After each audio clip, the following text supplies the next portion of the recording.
करते हैं, किस तरह की फिल्म होगी और क्या कुछ इंग्रेडिएंट्स होगा इस फिल्म में? इंग्रेडिएंट्स, ये तो आप ये प्रश्न वैसे डायरेक्टर और राइटर्स के लिए बेटर है, पर इंग्रेडिएंट्स इसमें सब कुछ है। इसमें एक्शन है, रोमांस है और कॉमेडी है, पर ये कहानी है असली।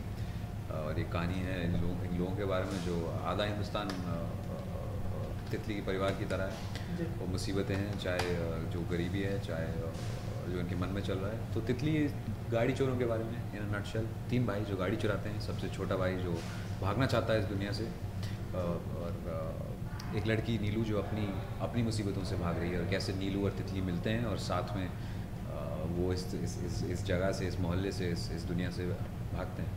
शिवानी, आपके किरदार के बारे में क्या कहना चाहेंगे? किस तरह का किरदार है आपका फिल्म में?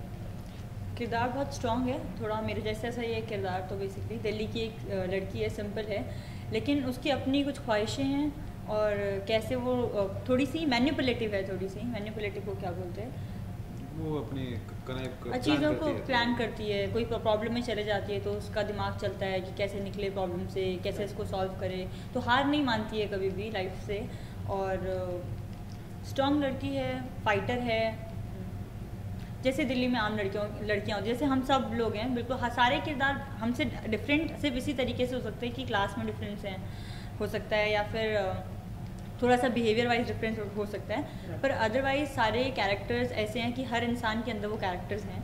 तो नीलू भी उन्हीं में से एक है। अच्छा, फिल्म जब भी आपको ऑफर की गई थी और किरदार के बारे में बताया गया, तो क्या कुछ प्रिपरेशन की थी आपने अपने किरदार के लिए? क्योंकि ये जो डेब्यू है और कुछ नर्वसनेस होती है इस समय, तो प्रिपरेशन कितनी की और नर्वसनेस कितनी थी आप दोनों? सबसे पहले आप बताएं। फिल्म ऑफ़र काश करी गई होती।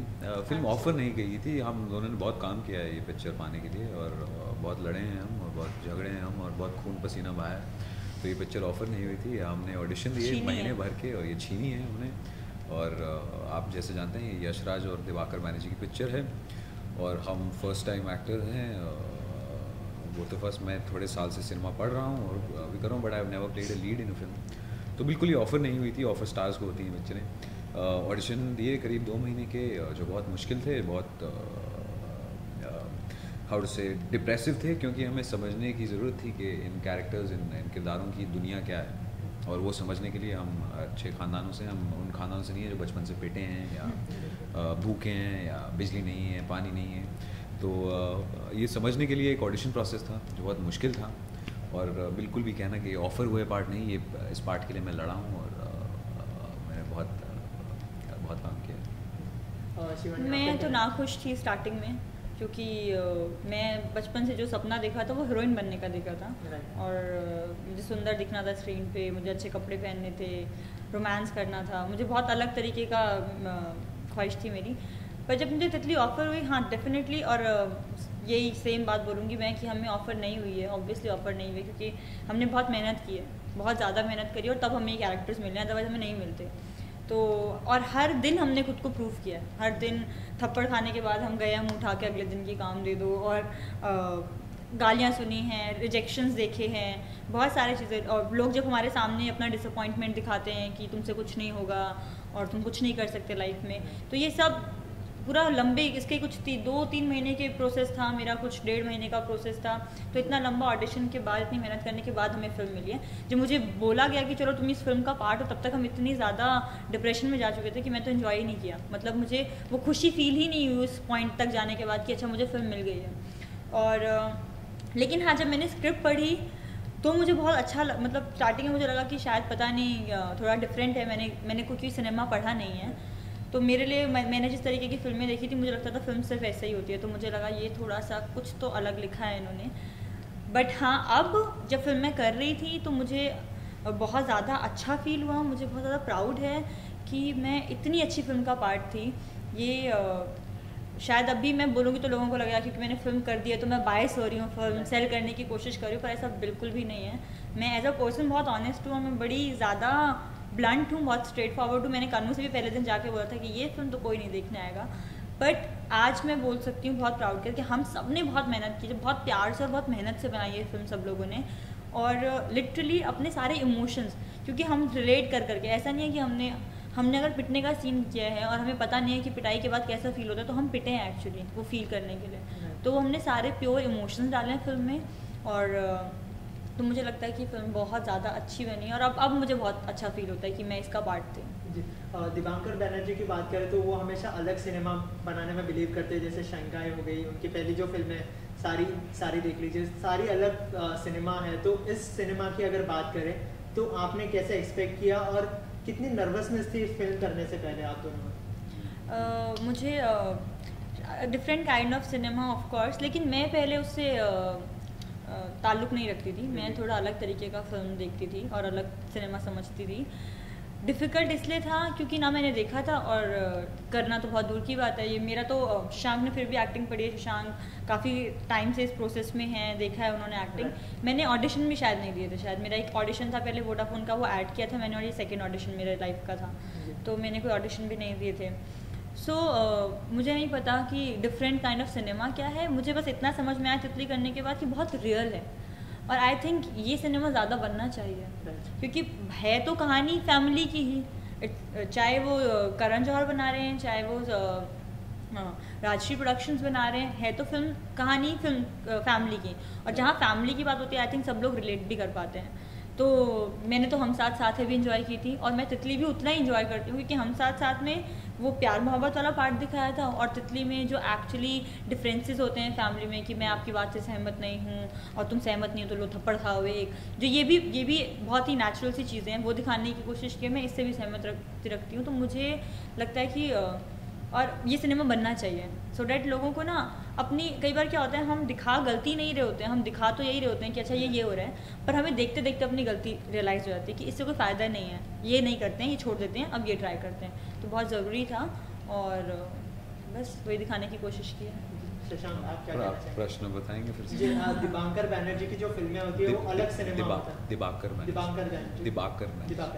उनका जो सिनेमा होता है अलग तरह का सिनेमा होता है। तो जब ये फिल्म ऑफर की गई आपको तो ये कहीं ना कहीं अलग तरह का सिनेमा है, तो आपने कैसे एक्सपेक्ट किया, कितनी नर्वसनेस थी इस फिल्म को? आई थिंक हम ये वर्ड अलग थोड़ा और स्पेसिफिकली बोल सकते हैं। अलग दिबाकर बैनर्जी की जो पिक्चर है वो थोड़ी असलियत दिखाने की कोशिश करते हैं। तो अगर असलियत थोड़ी अलग है तो जी उस तरीके से अलग ज़रूर मैं कहूँगा। मुझे यार बहुत खुशी हुई कि मुझे इनफैक्ट दिबाकर बैनर्जी जैसे कलाकार जो इस फिल्म को प्रोड्यूस कर रहे हैं, तो पहले दिबाकर के साथ इतना रिलेशन नहीं था। दिबाकर मेरे को मिले ही जब मेरे को फिल्म मिल गई थी, जब शूट शुरू होने वाला था। उसके पहले ना ही मैं दिबाकर से मिला, ना ही उन्होंने मेरे से कोई बात की। उसके पहले मैं पिक्चर कर रहा था तो उसका डायरेक्टर, उसका कैप्टन, उसका लीडर कन्नू बैल था। तो मेरे मन में कुछ एक्सपेक्टेशन नहीं थी कि ऐसा होने वाला है कि वैसा होने वाला है, क्योंकि मैं नहीं जानता था ये एक डायरेक्टर है जिसकी पहली पिक्चर है और वो मेरे को कह रहा है वो असलियत चाहता है। तो it for me was a new experience यार। एंड जितनी भी मैं एक्टिंग पढ़ा हूँ उसने मेरे को इसी के लिए प्रिपेयर किया। और हमारे जो बहुत खूबसूरत वर्कशॉप डायरेक्टर हैं अतुल मुंगिया, उन्होंने हमें भी प्रिपेयर किया इस दुनिया को लाइव डालने में, और इनक्रेडिबल एक्सपीरियंस रहा है। जैसे कि हर पोस्टर पर यहाँ पर एक लाइन दिखाई दे रही है कि हर फैमिली नहीं होती, तो ये फैमिली किस तरह की है जो फैमिली नहीं है? तो ये हर हिंदुस्तानी फैमिली ऐसी है जो जिनमें प्यार सब में है, लगाव सब में है, पर ऐसी बातें हैं जो बाहर नहीं आती हैं, ऐसी बातें हैं जो कारपेट के नीचे चली जाती हैं, ऐसी बातें हैं जो दिल खोल के लड़का मॉम को नहीं बताता या बीवी पति को नहीं बताती और पति बीवी को नहीं बताता। और ये हिंदुस्तानी फैमिली में भरपूर है ऐसी चीज़ें कि लड़ाइयाँ होती हैं, झगड़ा होता है, अगले दिन सब नॉर्मली बैठे होते हैं जैसे कुछ नहीं हुआ, पीली रात में थप्पड़ खाए होते हैं, सब ने मुँह लाल होते हैं, पर फिर भी चाय पी रहे होते हैं साथ में बैठ के। तो हर फैमिली इंडिया में फैमिली नहीं होती। कनेक्शन नाम होता है, हाँ जी मैं इसका भाई हूँ, क्या पर भाइयों के बीच में भाईचारा है क्या? माँ बाप के बीच में प्यार है कि बस चुपचाप डाइनिंग टेबल पे 40 साल बैठे हैं? जैसे बहुत लोग, मैंने बहुत फैमिलीज देखी, बहुत कपल्स इंडिया में देखे हैं, wife and husband don't talk, नहीं करते हैं वो बात नहीं करते हैं, बच्चे चुपचाप बैठे रहते हैं, पापा से डरते हैं, मम्मी पापा से डांट खाती है, और ये कहानी है हिंदुस्तान की। और यही कहानी तितली में दिखा रही है कि बहुत कहानियाँ हमने फैमिली की एस्केपिज्म, बहुत फैमिली की खुशी के बारे में देख ली, जो लार्जर देन लाइफ हमारा सिनेमा है। पर अब थोड़ी असलियत देखते हैं, थोड़ा वक्त है देखने का, और मनोरंजन असलियत से भी उतनी आती है जितनी एंटरटेनमेंट एस्केपिज्म से। एक्चुअली हर फैमिली नहीं होती, इससे मतलब ये नहीं है, ये टैग दिया गया है बेसिकली हर फैमिली नहीं होती, पर इसका सबटेक्स्ट कुछ और है। ये नहीं कह रहे कि फैमिली नहीं होती, फैमिली ही होती है। पर जिस तरीके की फैमिली हम एक जो हमारे इंडिया में बेसिकली जो फैमिली को हम समझते हैं, हमारे मतलब जब भी हम फैमिली बोलते हैं तो हम इमेजिन करते हैं प्यार, फैमिली सोचते हैं, हमारे में लगता है कि यार परिवार है, प्यार होगा, एक साथ रहते होंगे लोग। पर एक्चुअली क्या ऐसा है, क्या फैमिली का जो टर्म है वो सही है? क्या फैमिली में सिर्फ प्यार होता है? क्या फैमिली में लड़ाइयाँ नहीं होती हैं? क्या फैमिली में डिफरेंसेस नहीं होते हैं? क्या फैमिली में लोग एक दूसरे को अपने पर मतलब मैं अपने बेटे को शायद मैं भी ऐसे ही करती ना कि आप ये गलत कर रहे हो, क्योंकि मैंने यही देखा, मेरी मम्मी मुझे बोलती है कि तुम ये गलत कर रहे हो, तो हम जो सोचते हैं कि ये राइट है और ये रॉन्ग है, और जो हमारे लिए राइट है वो तुम्हारे लिए भी राइट होना चाहिए, ये सारी चीज़ें जो थोपी जाती हैं उसको दिखाने की कोशिश करें कि फैमिली नहीं होती है। It's like family is not a term. Family जब 7 लोग बैठते हैं इमोशंस, तो वो फैमिली बनती है। और वो इमोशंस कुछ भी हो सकते हैं, वो दुखी भी हो सकते हैं, वो खुश भी हो सकते हैं, प्यार भी हो सकता है, नफरत भी हो सकता है। सो ये उसको यूज़ कर, मतलब कहना वो चाह रहे हैं, लेकिन टैग लाइन ये है बस। जी, यंगस्टर के साथ कभी मतलब बहुत बार ऐसे होता है कि बड़े लोगों के साथ जो विचार है वो मैच नहीं होते, तो आप दोनों की लाइफ में ऐसा कभी मौका आया कि थोड़ी ऊंच नीच हो गई हो, ऐसा कोई किस्सा अगर शेयर करना चाहें आप दोनों? मेरे तो लाइफ में मैं शायद पैदा ही इसी किस्सों के साथ हुई हूँ। मेरे और मेरे मॉम डैड, मेरे मम्मी पापा यूपी से हैं, और इतने ब्रॉड माइंडेड नहीं फैमिली से बिलोंग करती मैं, और बहुत डिफरेंस था। और मैं जब स्कूल जा रही थी तो मैं बहुत चीज़ें सीख रही थी, कॉलेज गई तो और चीज़ें सीखी मैंने। तो मैं बहुत डोमिनेटिंग हूँ एज ए पर्सन। मैं बहुत ज़्यादा अपनी चीज़ें मनवाने की कोशिश करती हूँ, मैं बहुत ज़्यादा। और मेरी एक और प्रॉब्लम है कि अगर मुझे चीज़ सही नहीं लग रही है, तो चाहे वो कोई, अगर मैं किसी भी, कितने भी बड़े लोग होते हैं ना, रिस्पेक्ट के लिए सुन लूँ, मुझसे पता नहीं क्यों नहीं सुना जाता, और कभी भी नहीं सुन पाती हूँ मैं। तो मुझे याद है, मैं बचपन से मेरे अपने पापा मम्मी से इतनी बहस होती थी कि मेरे पापा मेरे सामने हाथ जोड़ लेते थे। एक टाइम के बाद वो हार जाते थे, तो उन्हें लगता था मैं यार ऐसे कितना बहस करते, यूज्ड टू लाइक तुम जीत गई, बस अब तुम चले जाओ उस कमरे से बाहर। इतनी बहस करती थी। तो मैं चाहे पापा के अपने चीज़ें बोलना कि ये सही और ये गलत है, या तुम्हें इस तरीके के कपड़े पहनने चाहिए, या तुम्हें इस तरीके से बात करनी चाहिए किसी से, तो मैं किसी भी चीज़ से कभी सहमत ही नहीं हुई। क्योंकि मैं हमेशा से, होता है ना जो इंसान को थोड़ा अलग रास्ता होता है, वो बचपन से थोड़े अलग दिखना शुरू हो जाते हैं। तो मुझे शायद यहाँ आना था। वो कहते हैं क्रिएटिव जो लोग होते हैं, जिनको क्रिएटिव फील्ड में जाना होता है, वो बचपन से किसी चीज़ का सहमत, अगर ये ऐसा है तो ऐसा क्यों है और ऐसा क्यों नहीं हो सकता। वो आई थिंक वो सब लोगों के साथ होता है, सिर्फ मैं नहीं हूँ। हर बंदा जो थोड़ा डिफरेंट होने की कोशिश करता है वो ये सब देखता है। आपने भी देखा होगा अपने बचपन में, और सबके साथ होता है। तो या शशांक, व्हाट अबाउट यू? आपको ऐसा कोई किस्सा शेयर करना चाहेंगे हमारे साथ? किस्से तो यार बहुत होते हैं लाइफ में यार। थैंकफुली मेरे को थप्पड़ और लाठियाँ नहीं पड़ी बचपन में, तो मेरे किस्से ऐसे नहीं है कि मैं पिट के नाराज़ हो गया या ऐसा हो गया। पर मैंने बदतमीज़ियाँ बहुत की हैं, बहुत बम फोड़े हैं, पटाखा फोड़ दिया नेबर के घर में, कांच तोड़ दिया उधर, ये हो गया। तो डिफरेंसेस फैमिली के साथ हर इंसान के होते हैं, अलग होते हैं। शहर बदलता है तो इंसान भी उस तरीके से, उनकी प्रॉब्लम्स भी बदलती हैं, डिफरेंसेस भी फैमिली से बदलते रहते हैं। तो ऐसे अगर मैं किस्से अभी शेयर करूँ, आपको सेंसर करने पड़ेंगे हमारे टीवी के लिए। हिंदुस्तान में ये फिट नहीं करते हैं अगर मैंने ऐसे किस्से बताने शुरू कर दिए, और बहुत लौंडे गलत आइडिया ले लेंगे और ऐसी चीज़ें घर पे नहीं करते हैं। तो क्या बताऊँ मैं आपको यार, इट्स वेरी क्लोज। मैं आपको बहुत किस्से बता सकता हूँ, पर मैं आपको बोर नहीं करना चाहूँगा। जैसे शिवानी ने पूरा इतनी अच्छी तरह इनकैप्सुलेट किया कि बहुत डिफरेंसेस होते हैं।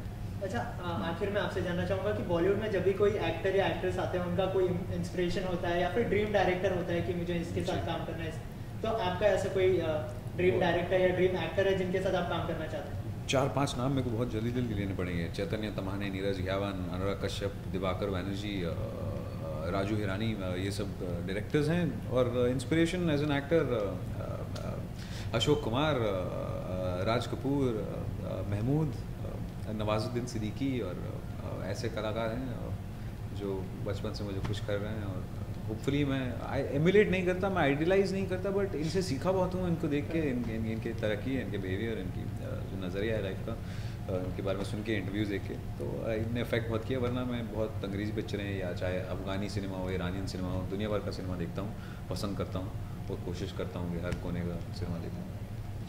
मैं तो सिर्फ बॉलीवुड देख के बड़ी हुई हूँ, तो मुझे शशांक की जितनी नॉलेज नहीं है फिल्म्स के बारे में। और मेरे, हाँ ऑब्वियसली, मतलब मैं हर किसी के साथ काम करना चाहती हूँ, ऐसा कोई स्पेसिफिक। पर हाँ डेफिनेटली मैं, अगर मुझे कोई बोले कि अभी तुम्हें किसके साथ काम करने का, मैं तो बहुत ज़्यादा इम्तियाज़ अली की फ़ैन हूँ। मैं इम्तियाज़ अली, ज़ोया अख्तर, इन लोगों के साथ, करण जौहर, मुझे हर टाइप का सिनेमा करना है और मुझे मज़ा आता है बॉलीवुड देखने में, तो मैं काम करना चाहती हूँ इन सबके साथ। अभी रिसेंटली मेरे को बहुत ज़्यादा इम्तियाज़ अली के साथ काम करने का मन कर रहा है। और एक्टर्स, मुझे भी इवेंचुअली हीरोइन ही बनना है, स्टार ही बनने आई हूँ मैं यहाँ पर, तो मैं सलमान खान के साथ काम ज़रूर करना चाहती हूँ अपने लाइफ में। बाकी as an actor Ranbir Kapoor, Nawaz sir, सबके साथ काम करना है। ऐसा कोई स्पेसिफिक नहीं है कि मैं इसको आइडियलाइज़ करती हूँ। हाँ, अगर आप बोलो कि फीमेल एक्टर में किसके आते हैं, तो आई एम वेरी स्पेसिफिक कि मुझे प्रियंका चोपड़ा और दीपिका पादुकोण के साथ काम करना है, because I actually admire them. Okay, audience से कुछ कहना चाहेंगे अपनी फिल्म के बारे में? प्लीज़ जाइए, फिल्म देख के आइए। एंड ये मेरी फिल्म है, मैं इसलिए नहीं बोल रही हूँ कि बहुत एंटरटेनिंग है, पर आई कैन गारंटी यू कि आप लोग जाओगे। हमने बहुत मेहनत से बनाई है ये फिल्म और बहुत रियल फिल्म है और आप सब रिलेट कर पाएंगे, तो आपको जाना चाहिए और देखना चाहिए। जी, आपको अच्छी नहीं लगी तो यशराज आपके सारे पैसे लौटा देगा। चल बे और ऐसा ही कुछ समझिए। नहीं, ये पिक्चर हमने बहुत, जैसे शिवानी का, खून पसीना बहा के बनाई है। और मैं खून नहीं बहाया, प्लीज़। मैंने बहुत खून बहाया है और पसीना बहाया है, इस पे भी मैंने बहाया है बहुत। आप ट्रेलर देखेंगे आपको समझ आएगा किसके बारे में बात करें, तो आप ज़रूर देखिएगा। शायद मनोरंजन भी होगा, शायद एक आईना भी दिखेगा। और October 30 Titli, Dibakar Banerjee, Yashraj films. Thank you. Thank you.